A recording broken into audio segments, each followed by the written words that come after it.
the subtle prison of the mind.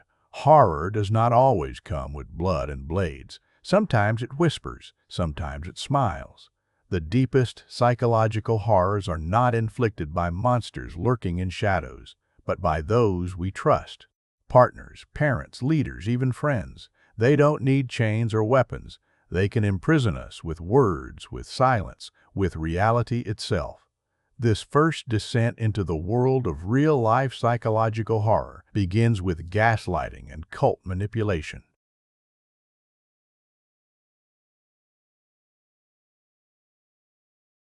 To doubt their own mind.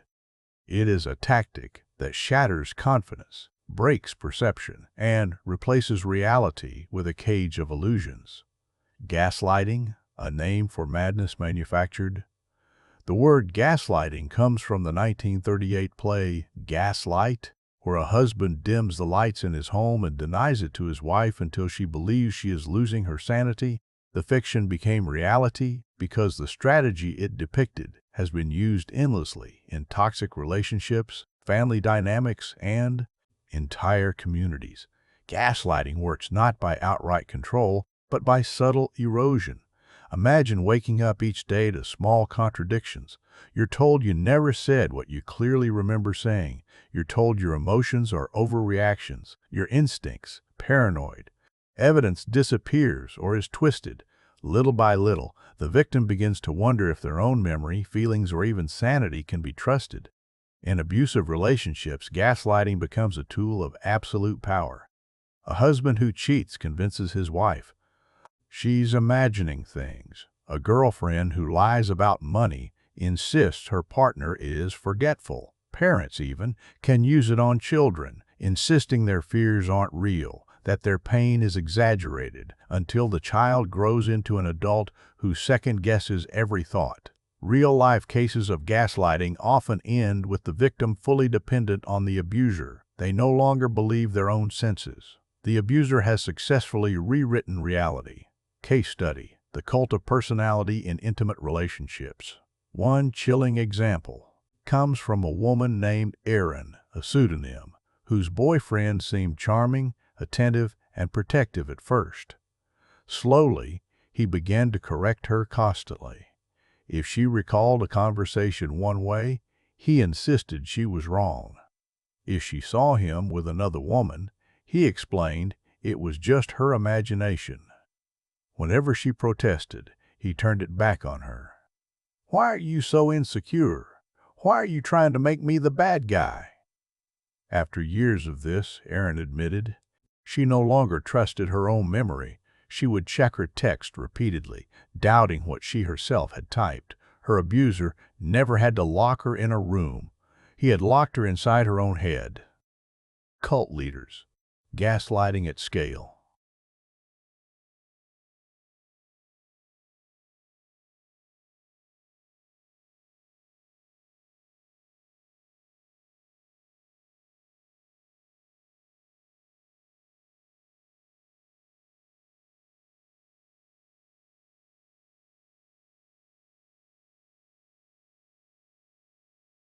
Outside perspective is a lie. The Jonestown tragedy, where more than 900 people died under Jim Jones's leadership, was the final act of mass gaslighting.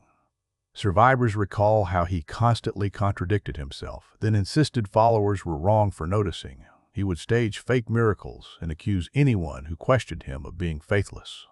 By the time he ordered mass suicide, most of his followers no longer trusted their own instincts to resist.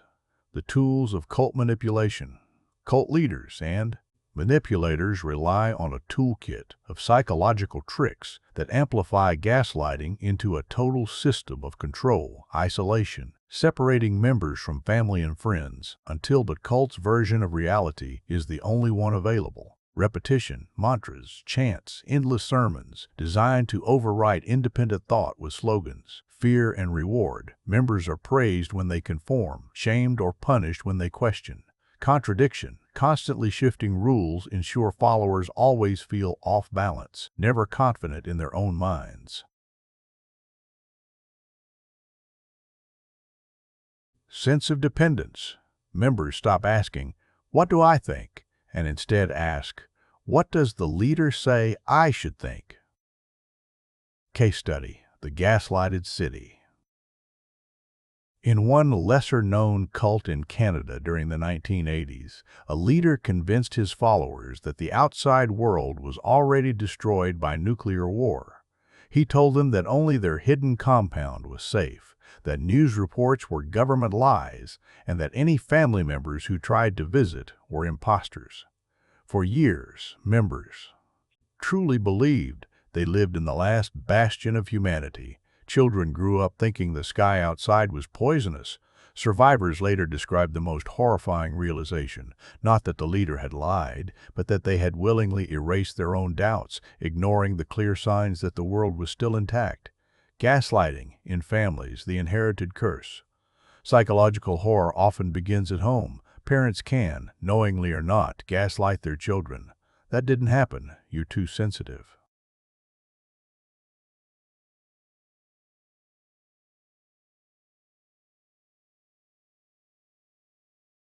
Over time, children learn to distrust their own emotions. This has generational consequences. Victims of childhood gaslighting often struggle with anxiety and depression as adults. Worse, some repeat the pattern, becoming gaslighters themselves. Horror here is cyclical, an inherited manipulation passed down like a curse. When gaslighting meets technology, the internet has given manipulators new weapons. Digital gaslighting, altering messages, editing photos, deleting records, can make victims feel like their memories are not just wrong, but falsified by reality itself. Someone with a text they sent, only to find it deleted from their end, leaving you questioning whether it ever existed. In online cults and conspiracy groups, moderators use gaslighting to keep members trapped. Anyone who doubts the narrative is told they are brainwashed by the mainstream, even as they themselves are being brainwashed by the group. The loop is self-sealing, an algorithm of doubt that never ends.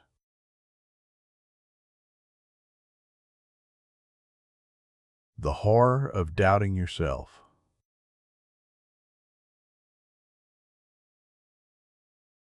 Those that twist perception, ghosts that only some can see, shadows that move when no one is looking.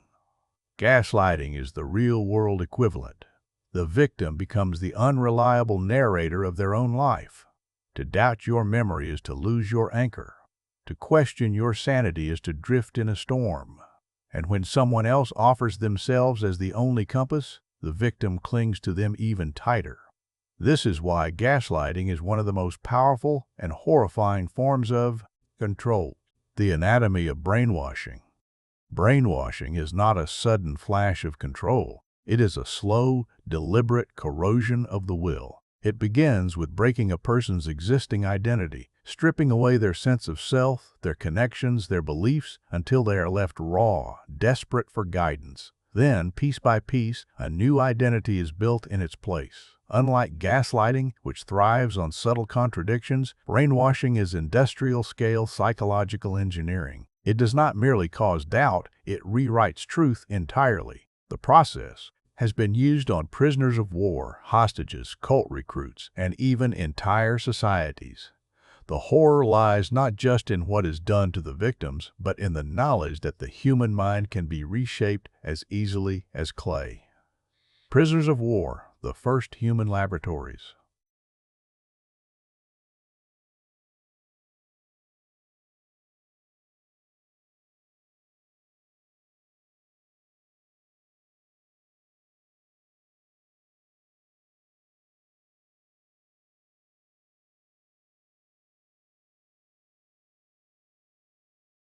The soldiers had not been tortured into false confessions, at least not in the traditional sense. Instead, they were subjected to relentless psychological conditioning, isolation, constant lectures, forced confessions, and re-education sessions. They were praised when they complied, shamed when they resisted. Sleep deprivation and hunger amplified the effects. Over time, many soldiers began parroting propaganda simply to survive. Some even came to believe it. The horror here is not only what was done to them, but what it revealed. Under the right conditions, even the strongest mind can bend. Case study: Patty Hearst and the Stockholm Syndrome Spiral.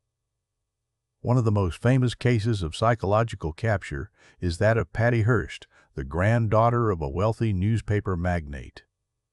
In 1974, she was kidnapped by the Symbionese Liberation Army, a radical militant group.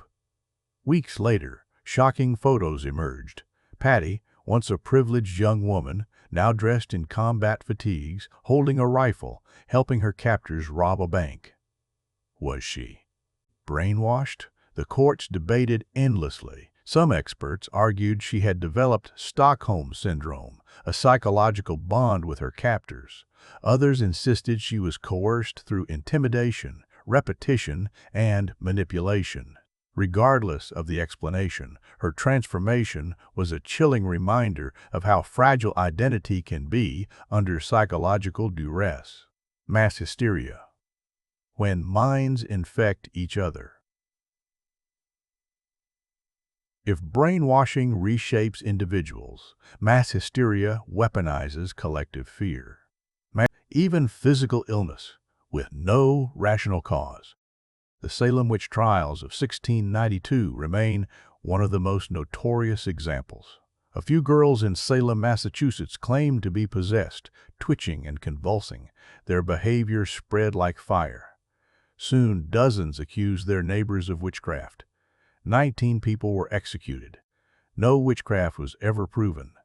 The hysteria itself was the killer.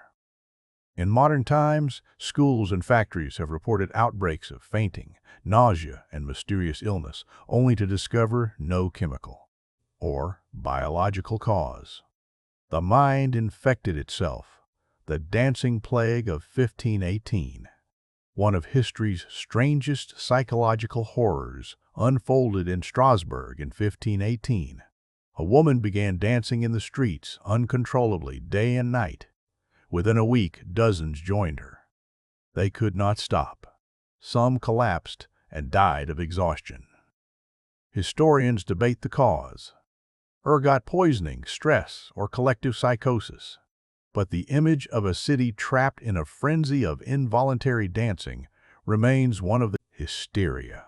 It was as though the mind itself had staged a rebellion against the body. Case study: the Tanganyika laughter epidemic. In 1962, in a small Tanzanian village, a group of schoolgirls began laughing uncontrollably.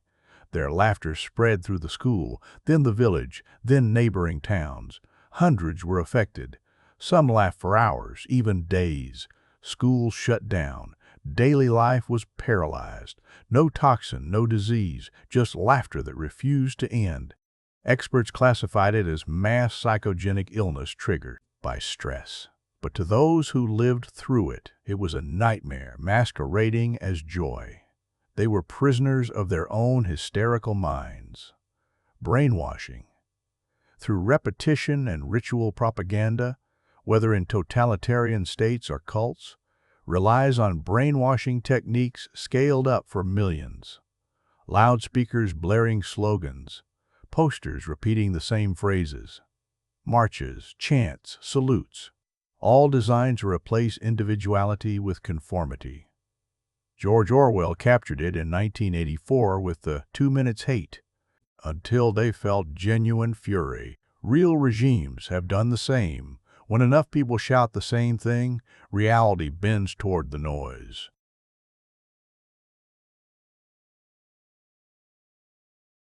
The case of the People's Temple. Before Jonestown ended in tragedy, Jim Jones conditioned his followers with constant rehearsals. He staged fake poisonings, telling followers they had been poisoned, then revealing it was a test of loyalty.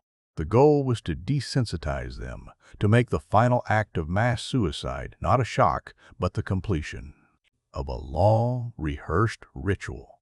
This blending of brainwashing and hysteria created one of the deadliest acts of psychological horror in history.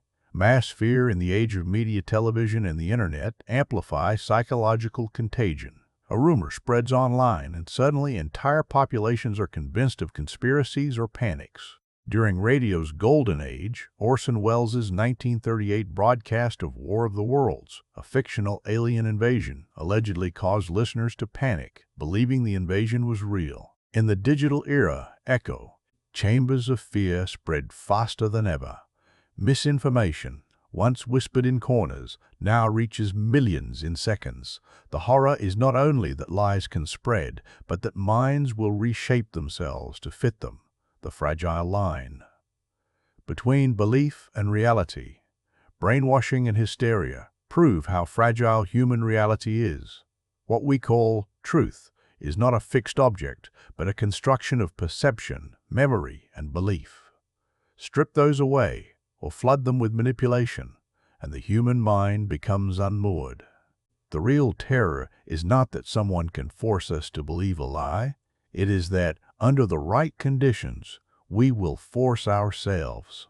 The promise and peril of hypnosis. Hypnosis has long been wrapped in both wonder and fear. To some, it is a tool for healing, used in therapy to ease pain, break addictions, or uncover trauma. To others, it is a shadowy force capable of overriding free will, implanting false memories, or erasing reality itself. The truth lies in a terrifying middle ground. Hypnosis does not make someone a puppet, but it does make the mind pliable, suggestible, open to influence in ways most people do not realize. When used irresponsibly or maliciously, it becomes one of the most chilling instruments of psychological horror. False memories and hypnotic suggestion.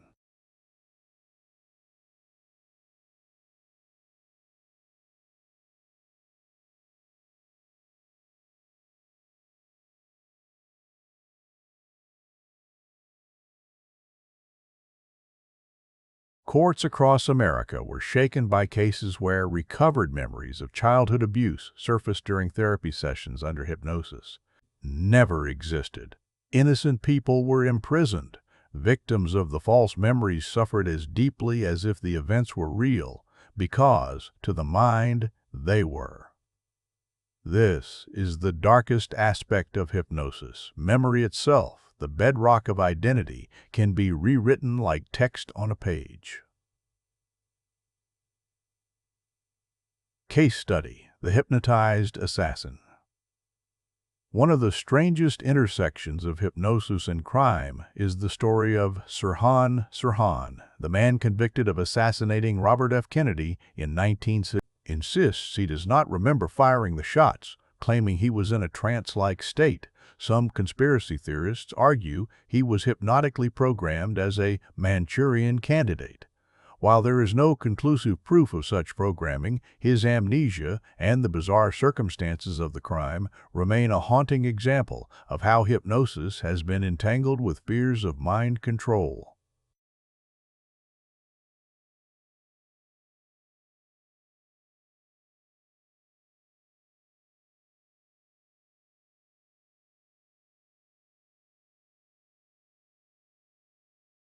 Audience laughs, but beneath the humor lies unease.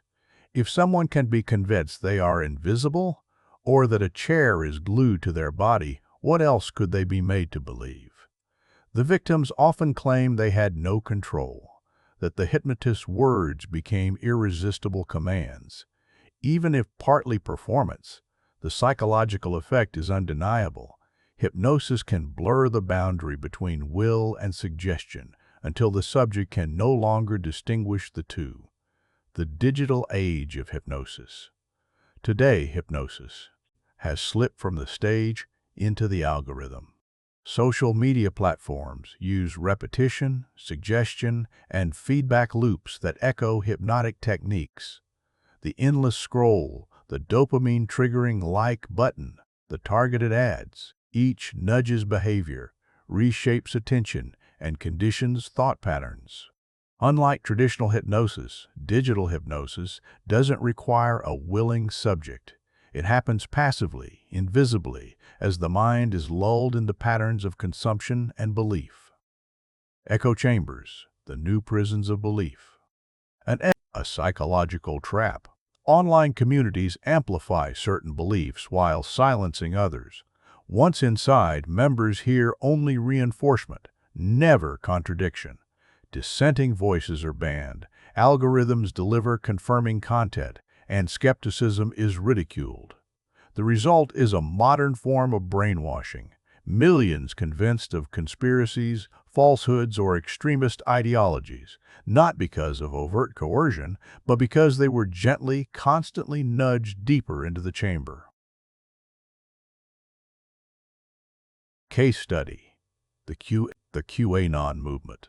What began as cryptic internet posts grew into a massive global conspiracy theory. Followers reported spending hours decoding clues, losing sleep, estranging family members, even committing crimes in the name of a narrative that never existed.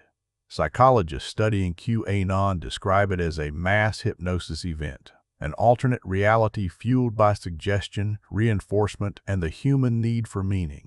For those who escaped, the horror was realizing they had built prisons inside their own minds. The paranoia of digital stalking.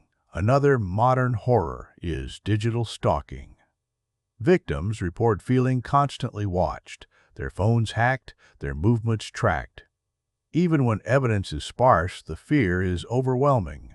In some cases, perpetrators truly are monitoring their victims. In others, the victims spiral into paranoia, unsure whether the threat is real or imagined. The chilling part is that technology blurs the line. Cameras, GPS trackers, spyware, all are real tools. The victim is left in a limbo of uncertainty, trapped between of illusion and fear of truth. When hypnosis meets the internet, combine hypnosis with digital platforms, and the results are unsettling. YouTube hosts countless self-hypnosis videos promising confidence, attraction, wealth, or sleep. Some are harmless, but others play with suggestive language designed to embed deeper control. Viewers often report trance-like states, memory lapses, or unexpected emotional changes. The hypnotist may be unknown, their motives unclear. In the wrong hands, such tools could become a form of remote psychological invasion. Horror of voluntary entrapment. Perhaps the most disturbing truth about hypnosis and echo chambers is that people often enter willingly. They click the video, they join the group, they surrender to the soothing voice or the comforting narrative. By the time they realize the prison is built, the walls are already inside their minds. This is psychological horror in its purest form, not the terror of being forced, but the terror of choosing, unknowingly, to lock oneself away. The unseen tormentor. There is no fear more corrosive than the feeling of being watched, a face glimpsed in the crowd too often, a shadow outside the window, a phone that seems to light up at the wrong times. Stalking is not just a crime of intrusion, it is a psychological invasion, slowly hollowing its victims from the inside. Victims describe the world turning into a theater of paranoia. Every sound outside becomes suspicious, every passerby a potential predator. Unlike sudden violence, stalking is drawn out, creeping, corrosive. It is a fear that has no end point, no resolution, and no safe space. Case study: the letters from nowhere.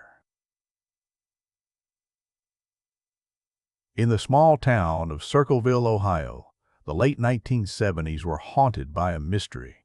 Residents began receiving threatening letters filled with intimate personal details. Some accused townspeople of crimes, others exposed secrets. The anonymous writers seemed to know everything. One woman was near strain. When her husband died under suspicious circumstances, the fear only deepened. For decades, no one could prove who the stalker was. Even when a suspect was imprisoned, the letters continued. This case shows how stalking is not always physical. Psychological intrusion alone can fracture entire communities. Digital stalking and paranoia technology has transformed stalking into a new beast. Smartphones, social media, GPS trackers, tools of everyday convenience become weapons of psychological terror. Victims report receiving messages that prove their exact location. Others find hidden cameras in their homes or spyware that transmits their private conversations. But the cruelest twist is uncertainty. Some victims never find evidence of intrusion, yet feel watched. They may be right, or they may have been pushed so far into paranoia that they live in constant dread of ghosts that may not exist. The prison of paranoia does not need a stalker. It can grow on its own, like mold in the mind. People report neighbors conspiring against them, strangers whispering their name, voices on the radio sending coded threats. Paranoid delusions are not rare. They emerge in psychosis, trauma survivors, and victims of prolonged stress. For those trapped inside, the terror is absolute. Reality itself cannot be trusted. Every creak of a floorboard might be danger. Every silence might be a trap. Paranoia is horror without an ending because there is no way to prove safety to a mind that no longer believes it exists. Sleep, the last refuge. Broken sleep is the fortress where the mind repairs itself. But when that fortress is breached, the consequences are catastrophic. Sleep deprivation, whether voluntary, forced, or imposed, breaks down the mind in ways that mimic torture. In World War II and the Cold War, researchers studied how long people could stay awake. Volunteers who went days without sleep began hallucinating. They saw shadow figures, heard phantom voices, and lost touch with reality. Some became paranoid, convinced others wanted to harm them. The cruel irony, the brain, deprived of dreams, begins to dream while awake. Case study: the Russian sleep experiment myth. On the internet, one of the most infamous horror stories is the Russian sleep experiment. It describes Soviet scientists keeping prisoners awake for weeks with a gas, leading to grotesque mutations and madness. Though fictional, it spread like wildfire precisely because it captured a terrifying truth: prolonged wakefulness does shred the human psyche. Hallucinations, paranoia, violence are not fantasy. They are the real, documented results of robbing humans of sleep. Sensory deprivation, the white void. Experiments in sensory deprivation reveal another path into horror. In the 1950s, Canadian psychologist Donald Hebb placed volunteers in chambers where they saw nothing, heard nothing, and felt almost nothing. Within hours, their minds began inventing stimuli. They saw flashing lights, heard phantom voices, even peace. It was torture. The mind, starved of input, turned against itself. When the military weaponized sleep and silence, governments saw potential in these findings. During interrogations, sleep deprivation became a tool of control. Prisoners kept awake for days, broke down faster than under physical torture. Deprived of rest, they confessed, complied, or collapsed into delirium. The United Nations now classifies sleep deprivation as inhumane treatment. Yet it remains whispered about in black sites, where unseen captors wield weapon. Case study: the Stanford Sleep Research Center. Not all experiments were sinister. At Stanford University, researchers studied sleep to understand its importance. Volunteers deprived of REM sleep, the phase where dreams occur, showed emotional instability, memory problems, and hallucinations. One man reported that his reflection in the mirror began moving on its own. Another claimed his limbs no longer felt attached to his body. The experiments were ethical, carefully controlled. But they proved a horrifying truth: sanity itself depends on dream. The horror of never waking. Some victims of trauma or experimentation describe a state worse than sleep deprivation: the inability to sleep deeply at all.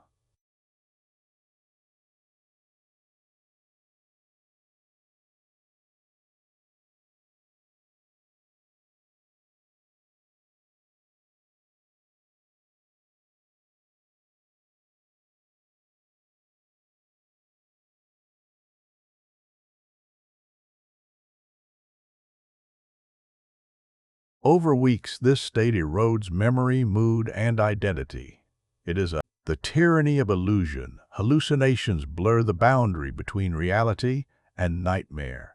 They can arise from illness, drugs, or sleep deprivation. To those who endure them, they are not simply imagined. They are as real as the chair beneath them or the wall in front of them. Victims describe seeing figures watching from corners, hearing whispers that no one else hears, feeling phantom hands touch their skin. To dismiss these experiences as unreal is to misunderstand them.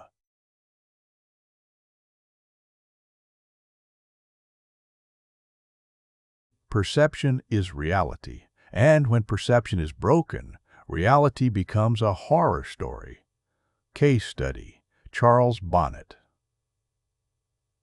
syndrome. This rare condition strikes those with failing eyesight. Patients begin seeing vivid hallucinations, people in Victorian clothing, animals sitting calmly in their rooms, geometric patterns filling the air. Some recognize the visions as unreal. Others become convinced they are living alongside ghosts. One elderly woman reported that every night, dozens of strangers silently filled her bedroom. They stood at the foot of her bed, watching her until dawn. The visions were the result of her brain inventing input where her eyes could not. But for her, the terror was as real as if intruders had broken into her home. The dissolution of identity.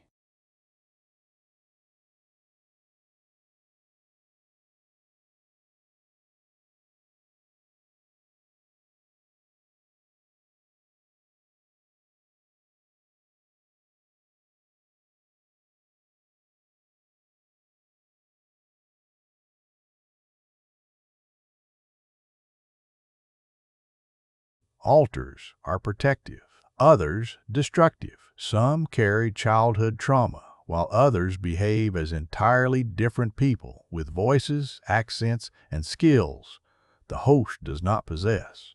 For those who suffer, existence becomes a fragmented mirror, each shard reflecting a different face, none fully whole. Case study: The 24 Personalities of Billy Milligan. In the 1970s, Billy Milligan was arrested for serious crimes.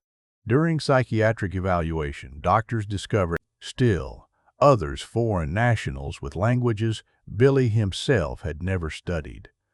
Courts struggled with the question, who was guilty? The host or the alter who committed the crime?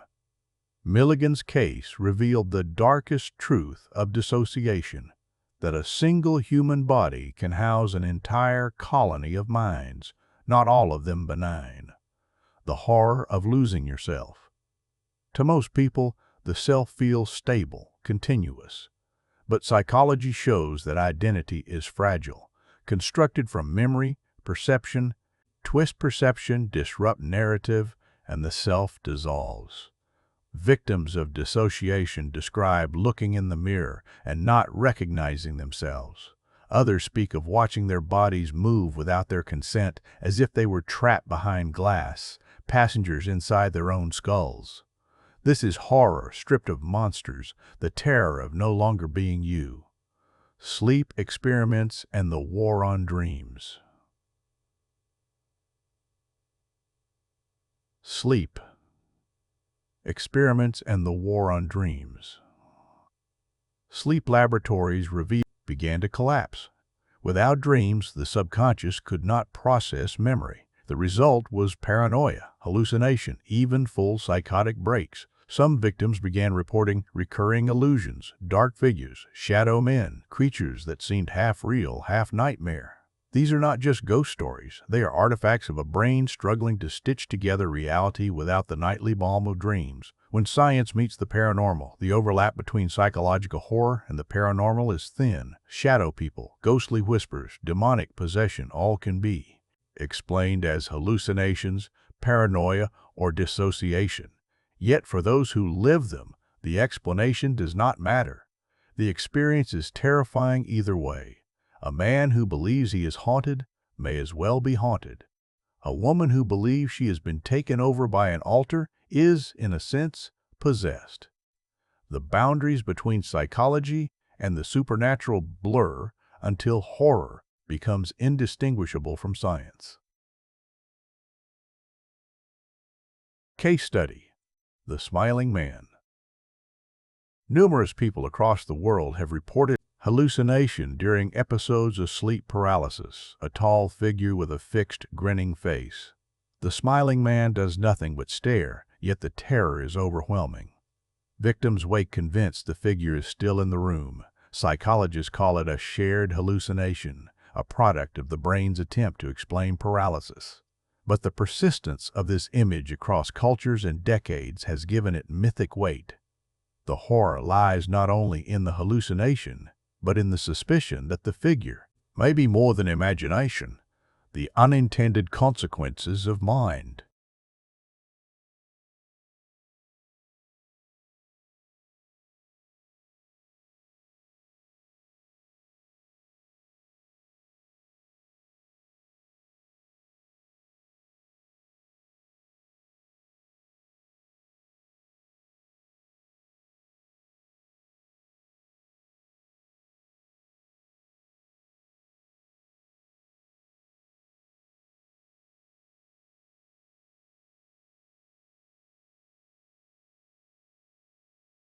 As haunted house. Imagine your mind as a house. Each room is a memory, each hallway a belief, each locked door a secret. Stalking rattles the windows. Paranoia whispers in the attic. Hallucinations knock at the doors. Dissociation rearranges the rooms until you are lost inside your own home. This is psychological horror. Not monsters outside, but cracks within. Not the terror of the unknown, but the terror of knowing that you can no longer trust the one place meant to keep you safe, your own mind. Conclusion: from gaslighting and brainwashing to paranoia, hallucinations, and fractured identities, the history of psychological horror is not just folklore, it is real, it is documented, and it is happening even now, in bedrooms where sleep will not come, on screens where echo chambers spin illusions, and in the fragile architecture of memory itself.